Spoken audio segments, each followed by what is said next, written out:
ଆପଣ ଜଣଙ୍କ ବିଷୟରେ ଭଲ କଥା କହିକି ଦେଖନ୍ତୁ, ସେ ବିଶ୍ୱାସ କରିବନି, କହିବ ମୋର ଟାଇମ୍ ନାହିଁ। ଆପଣ ଖାଲି ଏତିକି କହିଦିଅନ୍ତୁ, ତୁ ଜାଣିଛୁ ସେ ଲୋକ ତୁ ସିନା ଭଲ ଭାବୁଛୁ, ତାର ଏଇ ଗୁଣଟା ଅଛି। ସାଙ୍ଗେ ସାଙ୍ଗେ କହିବ କ'ଣ କହୁଛୁ, କହ ମୋତେ ବୁଝା ତ କେମିତି। କହିଲେ ତୋର ପା ଟାଇମ୍ ନାହିଁ। କହିଲା ନା ନା ମୁଁ ଶୁଣିବି, କହ, ମୁଁ ଘଣ୍ଟେ ଫ୍ରି ଅଛି ବର୍ତ୍ତମାନ। ଖାଲି ଏତିକି ଆରମ୍ଭ କରିଦିଅନ୍ତୁ ନେଗେଟିଭ୍, ସେ ଏତେ ମନ ଦେଇ ଶୁଣିବ। ଆଉ କହିବା ଲୋକ ଏତେ ମିଠା ମିଠା କଥା କହିକି ତା ବିରୁଦ୍ଧରେ କହିବ, କଳ୍ପନା କରିପାରିବେନି। ଘଣ୍ଟାଟେ କହିବା ପରେ କହିବ ମୁଁ ଏପର୍ଯ୍ୟନ୍ତ ତା ବିଷୟରେ କିଛି କହିନି, ବହୁତ କଥା ଅଛି, ସେ ବହୁତ କଥା। ଏ ଲୋକ ସାଙ୍ଗେ ସାଙ୍ଗେ ଶୁଣିବା ଲୋକ ଯିଏ କହିବ ମୁଁ ଜାଣିନଥିଲି ସେ ଏତେ ଖରାପ।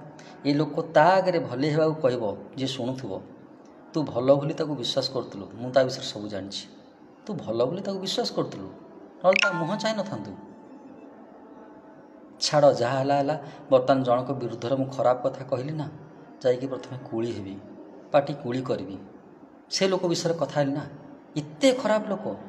ବାସ୍, ଶୁଣିବା ଲୋକର ଯେଉଁ ଭଲ ମନ ଥିଲା, ସମ୍ମାନ ଥିଲା, ଗୋଟିଏ ମୁହୂର୍ତ୍ତରେ ଉଭେଇଯାଏ ଅନ୍ୟ ପାଇଁ। ଅଦ୍ଭୁତ ଦୁନିଆ। ଆଉ ଏମିତି କେସ୍ ବହୁତ ହେଉଛି।